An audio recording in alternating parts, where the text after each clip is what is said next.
지난 시간에는 우리가 성경적인 남녀 관계란 무엇인가에 대하여 가장 기초가 되는 그런 성경적인 말씀에 대해서 나눴습니다.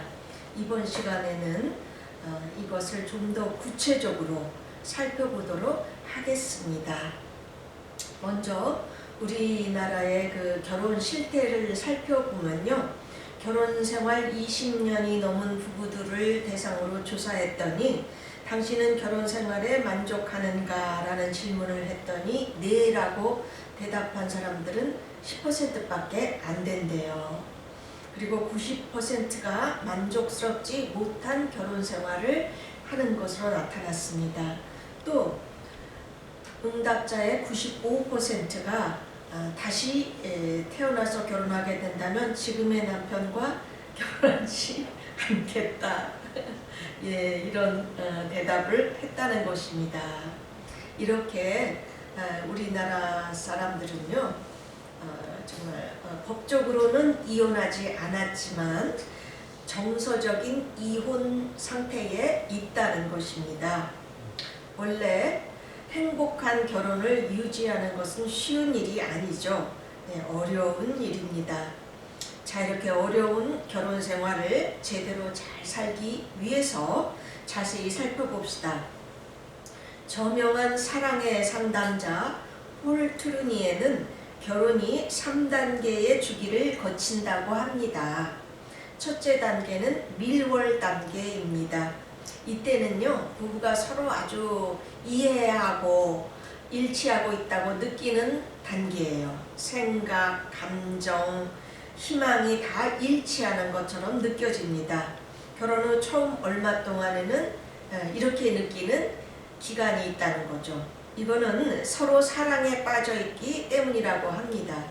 사랑에 빠진다는 것은 뭔가 하면요, 뇌세포에서 도파민, 노르에피네프린, 페닐에틸라민이라는 사랑 호르몬이 방출되기 때문에 황당한 착각을 하게 되는 것이라고 합니다. 네, 그래서 첫눈에 사랑에 빠져서 상대방이 아주 매력적으로 느껴지게 되는 거죠. 그러나 이런 시기는 평균 6개월에서 18개월 정도밖에 유지되지 않는다고 그래요. 그때가 지나면 이제 사랑 호르몬이 더 이상 나오지 않게 되는 거죠. 그래서 이제 눈에서 이 콩깍지가 벗겨지는 거예요. 그래서 이제 두 번째 단계는 현실에 직면하는 단계가 오게 되는 겁니다. 상대방이 자기가 생각했던 것과는 다르다는 것을 깨닫게 되는 거죠. 그때까지 눈에 보이지 않던 상대방의 결점들이 이제 보이기 시작하는 것입니다. 제멋대로의 행동, 지나친 잔소리, 안 하던 거짓말, 무례한 욕과 폭력, 이런 것들이 있습니다. 그러기에 상대방을 변화시키기 위해서 아주 달래기도 하고 꾸짖기도 하고 공갈도 쳐보는 것입니다. 그러나 아무 효력이 없다는 거죠. 남편은 그래서 점점점 말이 없어지고 아내는 더욱더 바가지를 긁는 가운데 둘의 사랑은 차츰차츰 더 식어가는 것이죠. 처음에 끌렸던 배우자의 매력이요, 이때는 점점 눈에 거슬리는 단점으로 보여집니다. 여유로움은 게으름으로, 융통성은 변덕스러움으로 느껴지죠. 상대방에 대한 짜증, 분노, 원망 같은 부정적인 감정이 많아지게 됩니다. 그래서 배우자의 얼굴만 봐도 에휴, 참 무능한 인간, 에휴, 참 참을성 없는 인간, 이렇게 느껴지는 거죠. 한마디로 말해서 사랑하지 않는 남편과 아내가 결혼이라는 굴레에 매여서 한 지붕 아래서 같이 사는 형편이 된 겁니다. 이런 상태가 바로 정서적인 이혼 상태라는 것이죠. 이 시기에 두 사람의 분노와 절망감은 극에 점점 달하게 됩니다. 조그마한 일로 부딪혀도 싸움이 아주 격화됩니다. 이제 어떤 노력을 해도 좋아질 것 같지 않은 그런 아주 부정적인 생각이 들기 때문에 이혼을 심각하게 이제 고려하게 됩니다. 이렇게 해서 부부는 결혼의 3단계로 접어듭니다.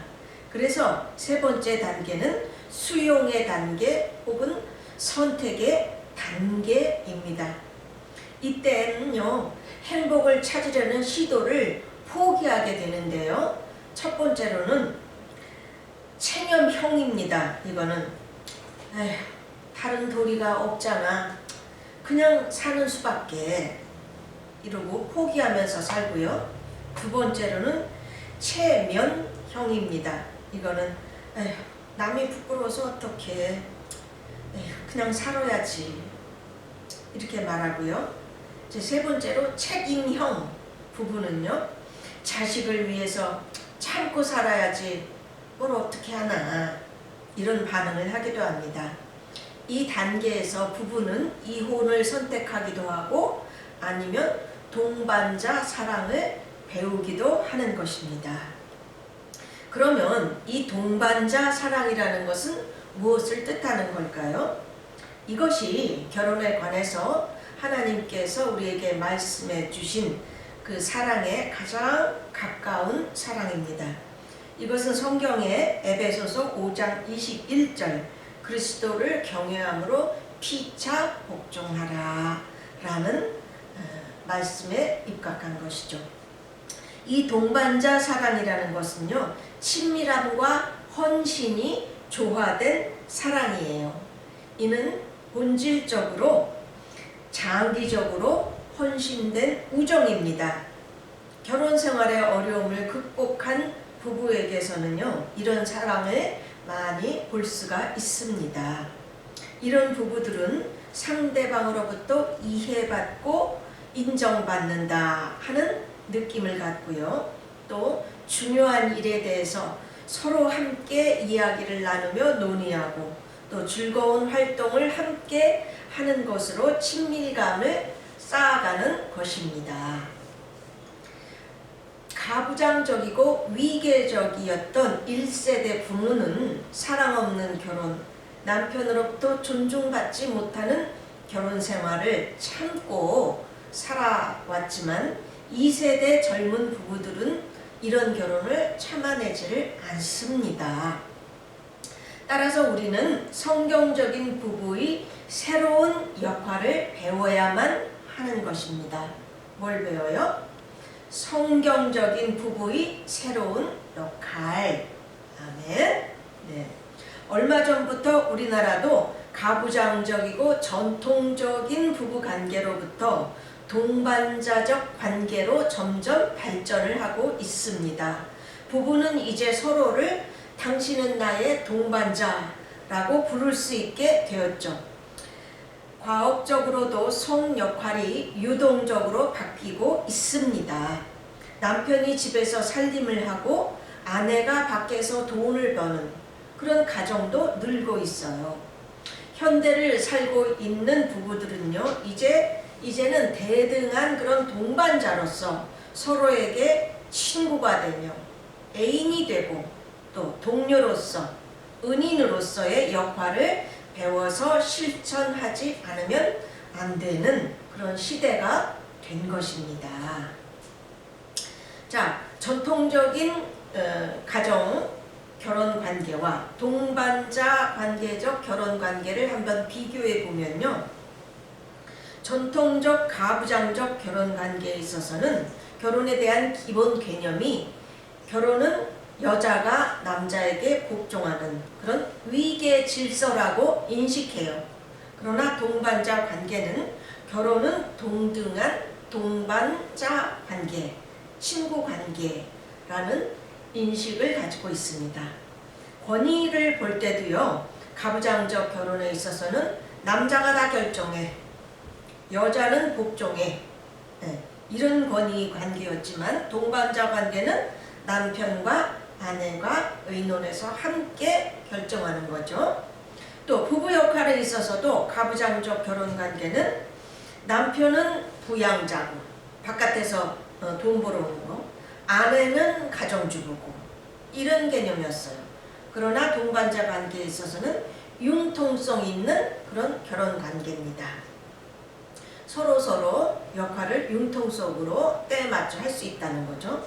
성생활을 볼 때도 가부장적 결혼 관계에 있어서는 남편이 성적으로 접근하고 아내는 그저 순응하는 이런 제도였다면, 동반자 관계에서는 부부 모두 성관계를 자유롭게 요구하고 순응할 수 있다라는 거고요.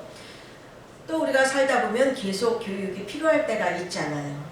이 면에서 볼 때도 가부장적 결혼 관계에 있어서는 남편의 계속적인 교육은 필요하다. 그러나 여자는 필요치 않다. 이렇게 생각하지만 동반자 관계에 있어서는 필요할 때는 남편과 아내 모두가 공부를 계속할 수가 있다는 생각이죠. 거주지를 정할 때도요, 가부장적 결혼 관계는 남편의 직업이 거주지를 결정했어요. 그러나 동반자 관계에서는 거주지 결정은 모든 가족의 그런 형편을 고려해서 결정하는 것입니다. 이렇게 다른 점이 많기 때문에 오늘날의 부부관계에 많은 문제가요, 남편과 아내가 어떤 역할을 해야 되느냐 하는가에 대한 생각의 차이, 생각의 차이에서 기인하는 것입니다. 전에는 가정에서의 그 위계 질서가 중요하고 그 속에서의 안정을 중요시 여겼지만은, 이 전통적으로 내려온 가부장적 결혼관이 오늘날에 와서는 더욱더 많은 문제를 만들어내고 부닥치게 되기 때문에, 그리고 이혼율을 높이고 있다는 것입니다. 지금은 두 사람의 관계의 질이 더 중요한 시대가 되었기 때문이죠. 뭐가 더 중요하다? 두 사람의 관계의 질이 더 중요한 시대가 되었다. 자, 이런 동반자적 부부관계는요, 4가지의 중요한 역할을 합니다. 첫째는 친구 역할을 해요. 부부가 서로에게 가장 절친한 친구가 되는 것입니다. 친구는 대화가 많고 서로 이해가 잘 되고 편안하죠. 부부는 시간이 갈수록 친한 친구가 되어야 합니다. 그 다음에는 이 동반자적 부부는 애인 역할을 합니다. 서로 가까이 있으려고 하고요. 애인들은 서로의 신체적, 정신적인 즐거움을 함께 나누는 것을 좋아하고 배우자에 대한 관심과 배려가 많은 그러한 관계잖아요. 이런 애인 역할을 한다는 것입니다. 또 동반자적 부부관계는 동료 역할을 해요. 당면한 문제나 과업에 대해서 서로 상의하고 문제를 찾는, 문제 해결 방법을 함께 찾으며 노력합니다. 과업 완수나 문제 해결에 대해서 함께 즐거워하고 과업 실패에 대해서는 또 서로 위로합니다.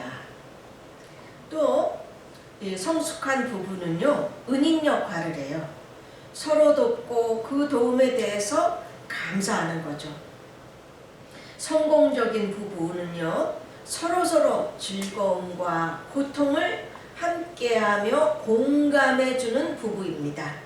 동반자적 부부관계는 이러한 은인 역할을 잘 할 수 있다는 거죠. 그래서 이 동반자적 부부의 역할은 친구 역할, 애인 역할, 동료 역할, 그리고 은인 역할을 한다. 그리고 또 잘 할 수 있어야 되겠죠. 이러한 동반자 결혼 관계가 결혼에 실패하지 않는 좋은 비결이라는 것입니다. 아멘. 이거 중요하지요. 그럼 여기서 하나님께서 부부에게 주시는 성경의 가르침을 더 살펴보시겠습니다. 성경에는요, 에베소서 5장 22절에서 23절. 아내들이여 자기 남편에게 복종하기를 주께 하듯 하라.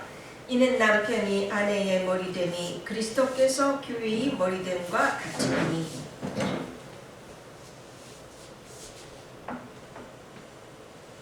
베드로전서 3장 1절.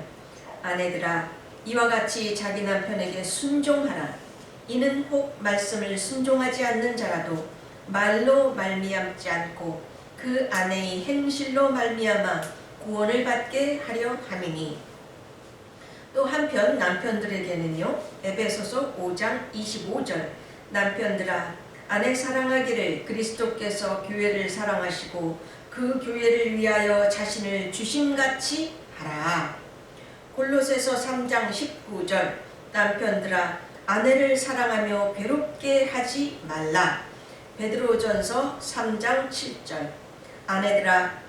남편들아 이와 같이 지식을 따라 너희 아내와 동거하고 그를 더 연약한 그릇이요 또 생명의 은혜를 함께 이어받을 자로 알아 귀히 여기라. 이는 너희 기도가 막히지 아니하게 하려 함이라. 네.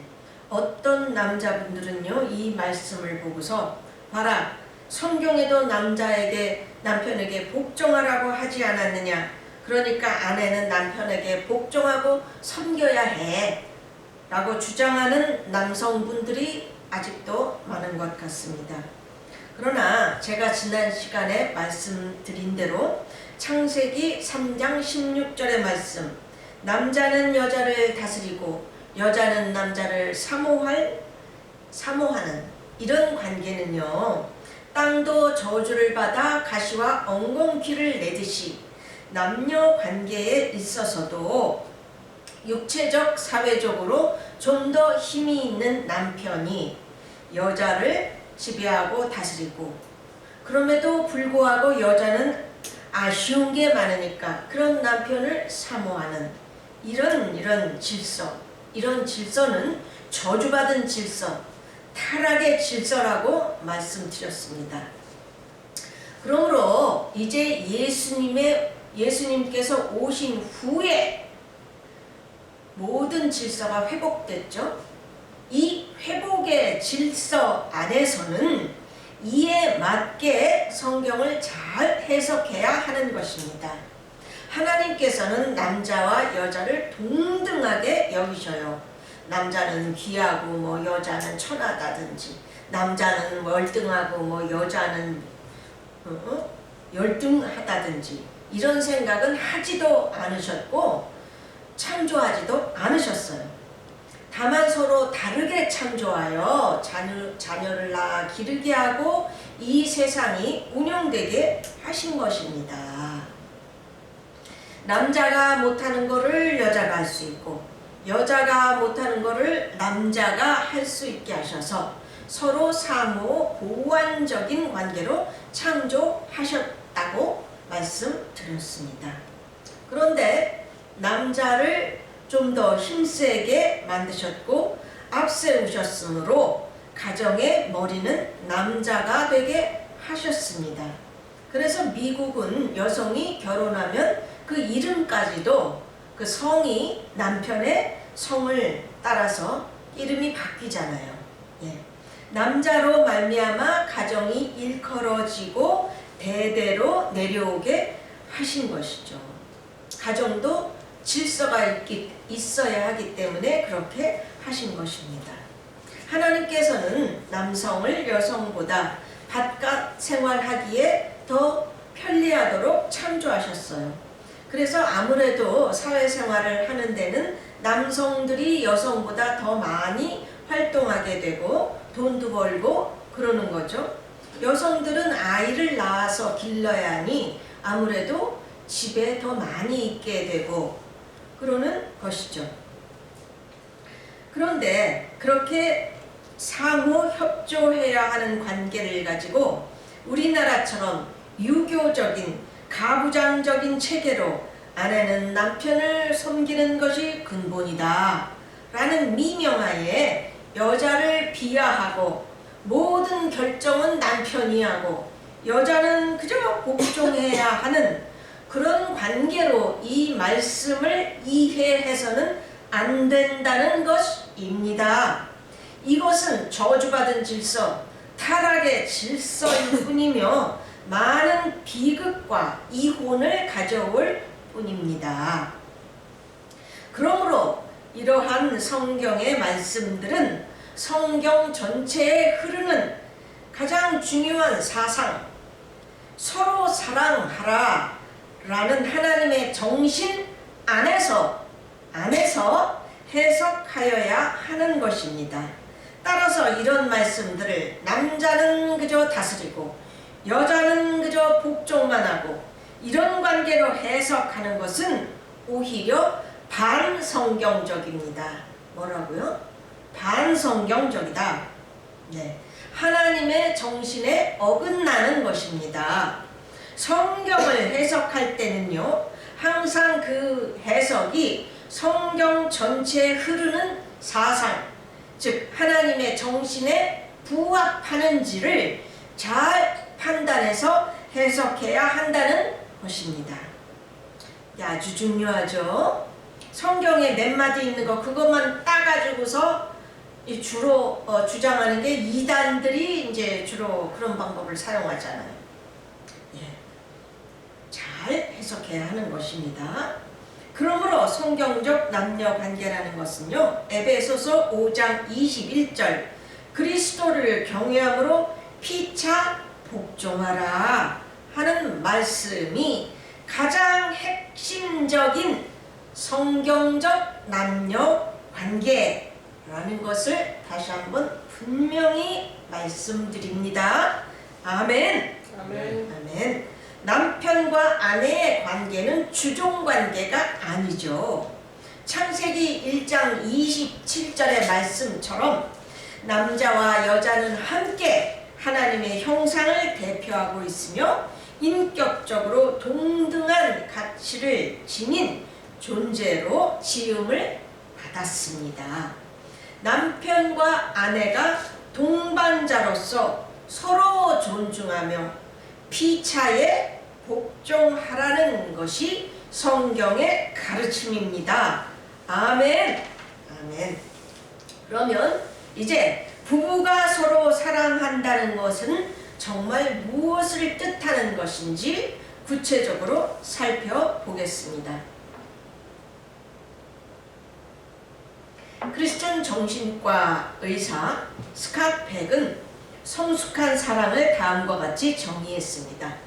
성숙한 사랑이란 자기 자신과 다른 사람의 전인격적인 성장을 보양할 목적으로 자신의 자아를 확대시키는 의지이다 라고 정의하였습니다.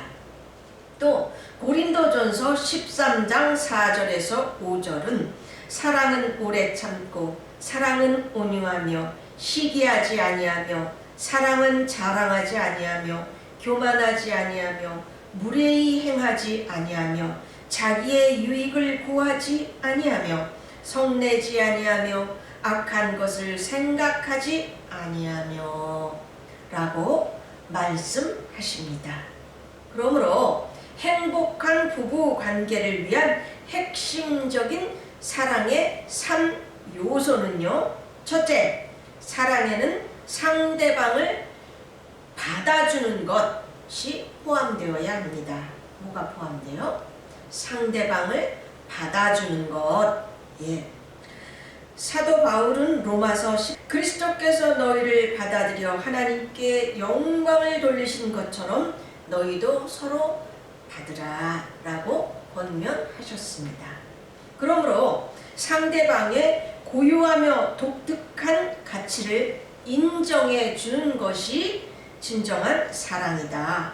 상대방의 타고난 기질적 특성 같은 것을 비판하거나 뜯어 고치려고 하지 말고, 그런 건 뜯어 고친다고 해서 고쳐지지도 않잖아요. 용납해 주는 것이 사랑이다 라는 말씀입니다. 둘째, 사랑에는 상대방의 필요와 욕구를 채워주는 것이 진정한 사랑이다. 뭐가 진정한 사랑이에요? 상대방의 필요와 욕구를 채워주는 것. 고린도전서 13장 5절에서 사랑은 자기의 유익을 구치 아니한다 라고 말했습니다. 즉 상대방이 좋아하고 원하는 것을 해주는 것이 사랑이라는 것이죠. 여자에게는 사랑받고 보호받고 싶은 욕구가 더 강하고요. 남자에게는 인정받고 싶은 욕구가, 존경받고 싶은 욕구가 더 강하다는 것이 심리학자들의 분석의 말씀입니다.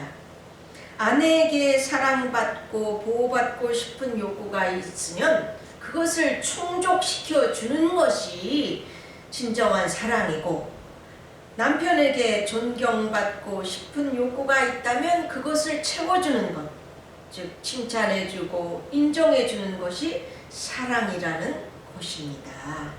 아멘. 셋째, 사랑에는 용서하는 것이 포함되어야 해요. 뭐가 포함되어야 한다? 용서하는 것. 예.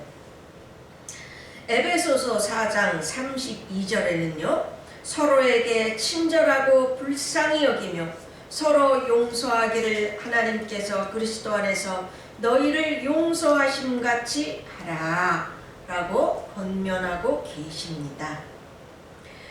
즉 상대방의 잘못과 허물을 덮어주고 용서하는 것이 진정한 사랑이다 라는 것이죠. 용서한다는 것은요, 아무 일도 없었다는 것처럼 잊어주는 것을 말해요. 그저 생각나면 옛날 거 또 꺼내고 또 꺼내고 그러시면 안 되는 겁니다. 아멘. 네. 결론을 맺겠습니다. 이렇게 서로 받아주고 서로의 필요를 채워주고 서로 용서하는 것이 성경적인 부부간의 사랑이며 행복한 결혼 생활을 할 수 있는 비결이라는 것입니다. 아멘. 그런데 이렇게 실천하려면 먼저 나 자신이 성숙되고 굳건해져야 실천이 되죠. 내가 연약하면 하려고 맘먹어도 잘 안 되죠. 상대방의 단점만 자꾸 보이게 됩니다. 행복한 가정은 행복한 결혼 생활에서 비롯되며 행복한 결혼 생활은 나 자신의 성숙에서 비롯됩니다. 나 자신이 변하지 않는 한 결혼 생활은 절대로 향상될 수가 없습니다. 잔소리를 통해서 상대방을 개조시키거나 뜯어 고치려고 해봐야 역효과만 납니다. 먼저 나 자신이 변화되도록 노력하여야만 합니다. 이거 매우 중요하죠. 네.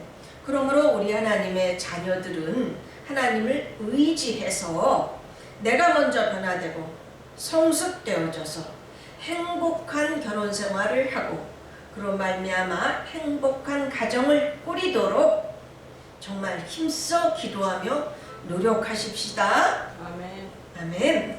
동시에 남존여비 사상을 바탕으로 한 이 가부장적 결혼관을 버리고 서로 존중해주고 피차에 복종하는 동반자적 결혼 개념을 갖도록 하십시다. 아멘. 아멘. 아멘. 감사합니다.